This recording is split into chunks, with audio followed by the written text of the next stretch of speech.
Hello बच्चों, hi Purvi. Welcome to our personal tutor channel. आज हम लोग रहीम के दोहे पढ़ने वाले हैं, जो कि कक्षा 9 स्पर्श का 10वां पाठ है।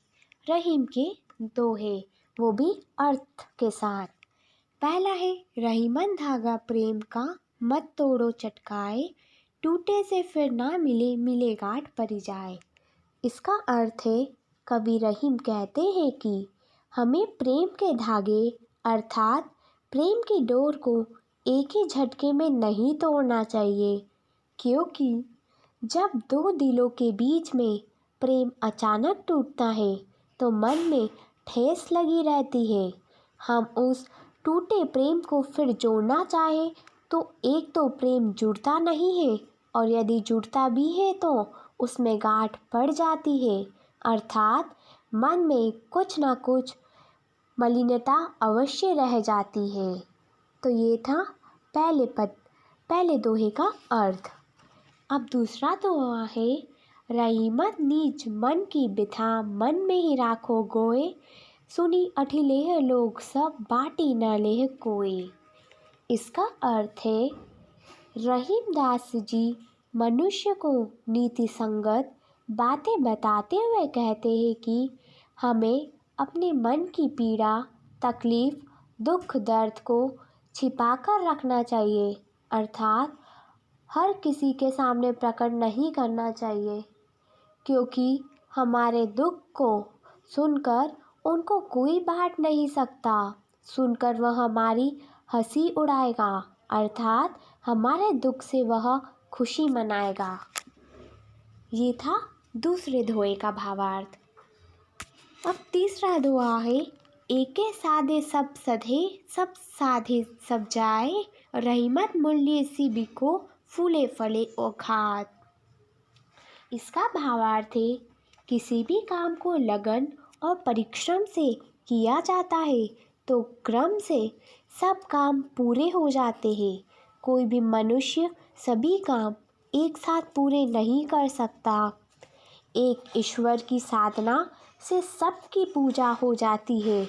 जैसे पेड़ की जड़ में पानी देने से खूब फल फूल आते हैं, और डाली डाली, पत्ते पत्ते और पानी बिछड़ने से पेड़ सूख जाते हैं।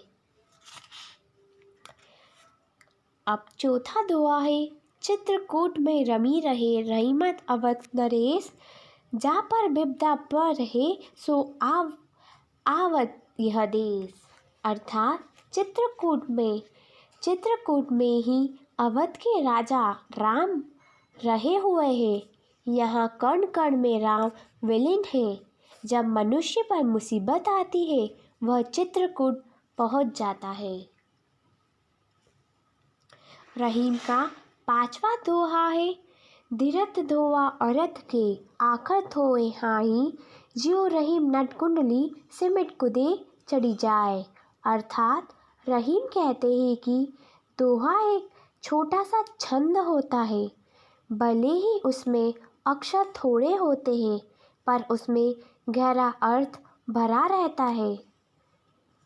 जैसे नट छोटी सी कुंडली में सिमटकर कूदकर रस्सी पर चढ़ जाता है और अनेक प्रकार के खेल दिखाता है। यह था पांचवें दोहा का भावार्थ। अब छठा दोहा है, धनी रहीम जल पंख को लघु जिए पियत आहाय, उदिति बड़े कौन है, जगत पियासो जाए। अर्थात रहीम के अनुसार छोटे तालाब का पानी कीचड़ भरा हुआ भी अच्छा है, जिससे छोटे जीव जंतु पेट भर कर पीते हैं। सागर में अथाह जल होता है, परंतु उससे किसी की प्यास नहीं बुझती, क्योंकि वह खारा होता है। अर्थात ऐसे अमीरों से क्या लाभ, जिनके यहाँ गरीब नौकर चाकर भी दुखी रहते हैं। यह था रहीम के छठे दोहे का भावार्थ। अब सातवां दोहा, नाथ रिजी तन दे मृग, नर धन हेत समेत, ते रहीम पशु से अधिक, रिझर कछु न देत। इसका भावार्थ है, रहीम दास जी कहते हैं कि हिरण, संगीत एवं मधुर भागों की मीठी तान सुनकर मोहित हो जाता है और अपनी सूझबूझ खो बैठता है। शिकारी अचानक उसका वध कर देता है। उसी प्रकार मनुष्य धन के लिए अपनी जान दे देता है। परंतु कुछ मनुष्य ऐसे कंजूस और लोभी होते हैं कि वे खुश होकर भी कुछ नहीं देते। ऐसे व्यक्ति अनंतन कंजूस एवं स्वार्थी होते हैं। अब रहीम जी का 8वां दुआ है। बिगड़ी बात बने नहीं, लाख करो किनकोए, रहीमन फाटे दूध को माथे ना माखन होए। इसका अर्थ है, कवि रहीम दास जी कहते हैं कि यदि गलती से कोई बात बिगड़ जाती है तो उसका बनना बहुत मुश्किल होता है। भले ही कोई बनाने का कितना भी प्रयास कर ले, कितने भी तरीके अपना ले, जैसे फटे हुए दूध को कितना भी मथे पर उसमें से मक्खन नहीं निकलता है। अर्थात हमें अपने व्यवहार को सदैव ध्यान में रखना चाहिए, जिससे किसी को बुरा ना लगे। रहीम जी का 9वां दोहा है। रहीमन देखी बड़ेन को, लघु न दिए डारी, जहाँ काम आवे सुई कहाँ करे तलवारी। अर्थात रहीम दास जी कहते हैं कि बड़े लोगों को देखकर हमें छोटों को नहीं भूलना चाहिए, क्योंकि छोटे भी महत्वपूर्ण होते हैं। जैसे जहाँ सुई का काम होता है वहाँ तलवार कुछ नहीं कर पाती है। ये था रहीम जी का 9वां दोहा। अब 10वां दोहा है।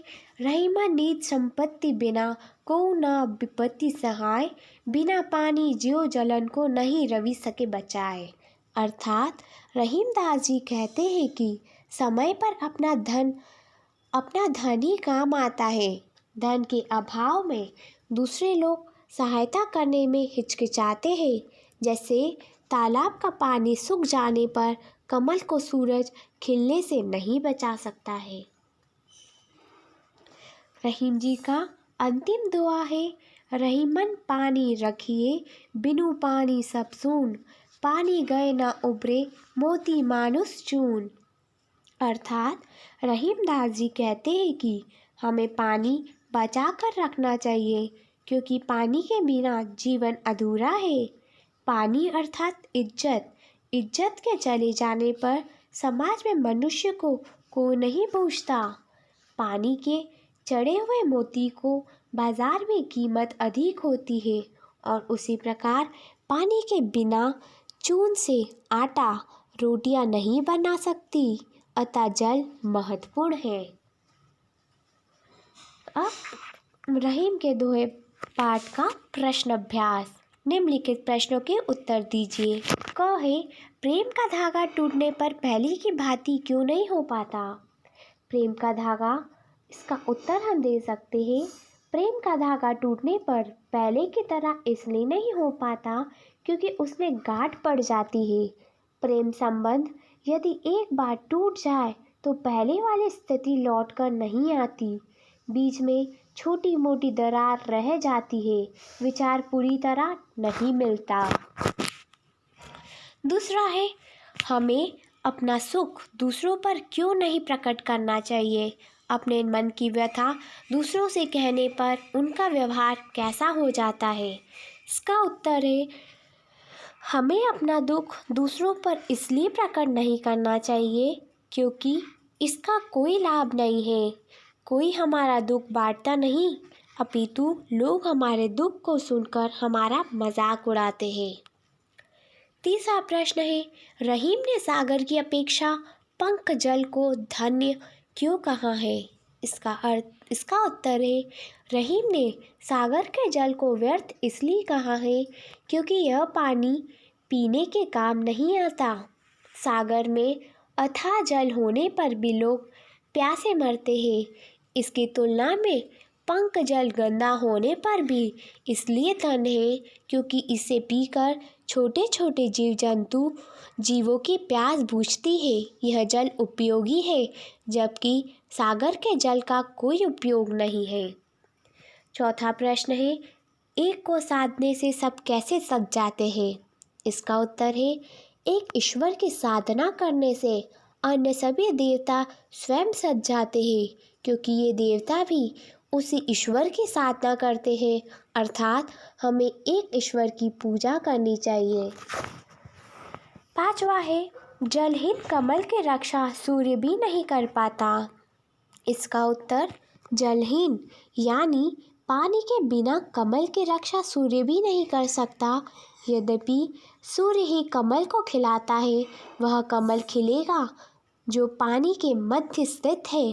अर्थात दूसरा भी हमारी मदद तभी कर पाता है जब हमारे पास कुछ होता है। साधनहीन की कोई मदद नहीं करता। 6ठा प्रश्न है अवध नरेश को चित्रकूट क्यों जाना पड़ा। इसका उत्तर है अवध नरेश को चित्रकूट इसलिए जाना पड़ा क्योंकि वहाँ के कण कण में राम समाये हुए हैं। विपत्ति पड़ने की घड़ी में व्यक्ति को वहाँ जाना, वहाँ आना ही पड़ता है, चाहे कोई कितना भी बड़ा क्यों ना हो। 7वां नट किस कला में सिद्ध होने के कारण ऊपर चढ़ जाता है। इसका उत्तर है नट कुंडली मारने की कला में सिद्ध होने के कारण ऊपर चढ़ जाता है। यह कुंडली में सिमट जाता है और छलांग मारकर रस्सी के ऊपर चढ़ जाता है। 8वां प्रश्न है मोती मनुष्य चूर्ण के संदर्भ में पानी के महत्व को स्पष्ट कीजिए। इसका उत्तर मोती के संदर्भ में पानी में उसमें चमक लाता है, इसी चमक से वह कीमती बनता है। मनुष्य के संदर्भ में पानी इज्जत मान सम्मान का प्रतीक बनकर आता है, इसी से मनुष्य का समाज में स्थान तय होता है। और चूर्ण के संदर्भ में पानी ही उसे गूंदने के योग्य बनाता है और तभी इससे खाना पकता है। बच्चों, आई होप कि आपको रहीम के सारे दोहे समझ में आए होंगे। अगर फिर भी आपको कोई डाउट है तो आप हमें कमेंट कर दीजिए। Thank you. Have a nice day.